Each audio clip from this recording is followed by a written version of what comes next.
48 سال میں اگر وہ ہمارے ہندو بھائیوں کا قتل عام کرتا تو کتنے کر لیتا.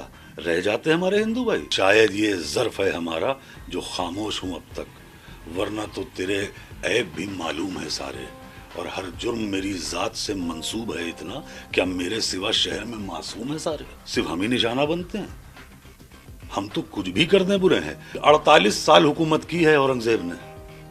48 سال میں اگر وہ ہمارے ہندو بھائیوں کا قتل عام کرتا تو کتنے کر لیتا. رہ جاتے ہمارے ہندو بھائی. اگر وہ خدا نہ کرے ہمارے مندر شہید کرتا تو کیا ہمارے مندر بچتے؟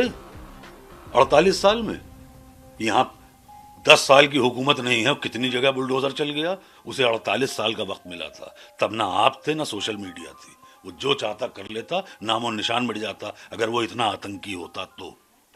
وہ ایک جیسے کہ میں منور رانا صاحب کا بیٹا ہوں، تو فٹ پاتھ پر بھی ہوگی محل کی زبان میں، ہم گفتگو کریں گے غزل کی زبان میں. تو ایک استاد شاعر کا شعر ہے، اس میں غزل کا ایک مطلع ہے کہ جو اس حالات پہ ہے ابو عاصم صاحب پہ، جو آپ کہہ رہے ہیں کہ مقدمے ہوئے اور یہ وہ، تو ان کا شعر ہے کہ شاید یہ ظرف ہے ہمارا جو خاموش ہوں اب تک، ورنہ تو تیرے عیب بھی معلوم ہے سارے، اور ہر جرم میری ذات سے منسوب ہے اتنا کہ اب میرے سوا شہر میں معصوم ہے سارے. صرف ہم ہی نشانہ بنتے ہیں. ہم تو کچھ بھی کرنے برے ہیں. بھائی میں کہہ رہا ہوں اورنگزیب خراب تھا، میں کہہ رہا ہوں کہ ایک اچھا بھلا آدمی وہ تھا بہادر شاہ ظفر، وہ بھی خراب تھا. ہم مان لیتے ہیں علاء الدین خلجی بھی خراب تھا، یہ بھی خراب نکلے.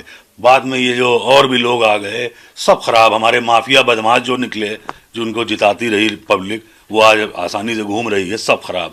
جب میرے والد منور رانا خراب ہو سکتے ہیں تو پھر تو یہ لوگ تو بہت برے ہوئے ہیں بھائی. یہ تو مطلب میرے والد کی کیا غلطی تھی؟ میرے والد کی یہ غلطی تھی کہ وہ گوڈسے کے دور میں گاندھی گیری کر رہے تھے. تو ہمارا تو صرف یہ، ہم تو اوف بھی کرتے ہیں تو بہت ہے. ہم تو مطلب ہمارا حال اس وقت یہ ہے کہ آپ میرا گلا دبائیے اور میری آنکھیں بھی باہر نہ ہوں. کیسے ممکن ہے؟ جب ہم نے کچھ نیا بڑا اچھا کچھ کیا ہوتا تو ہم ایسے ماضی میں نہیں جاتے. ماضی مطلب پاسٹ میں.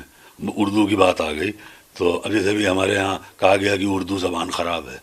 اب بتائیے صاحب، فراق گورکھپوری اتنا بڑا شاعر، رگھوپتی سہائے نام تھا ان کا تخلص تھا فراق گورکھپوری.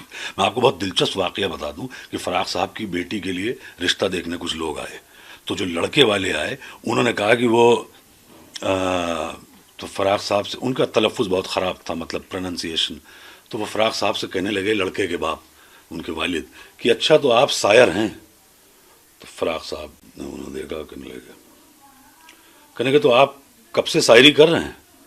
فراق صاحب کا اور موڈ خراب ہوا. تو کہنے لگے پھر کوئی غزل سنائیے.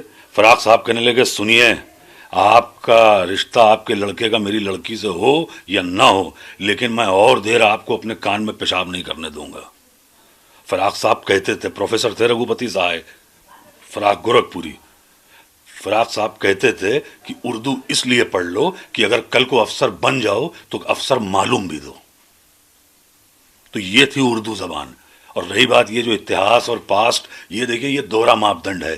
میرا ماننا یہ ہے کہ آپ یہ دوہرا ماپدنڈ لے کے نہیں چل سکتے. آپ کو مغل سے نفرت ہے اور مغلئی پسند ہے، تو یہ میری سمجھ کے باہر ہے نا. پھر آپ مغلئی بھی بند کرا دیجئے پورے ملک میں. مغلئی سے آپ کو محبت ہے، مغل سے نفرت ہے.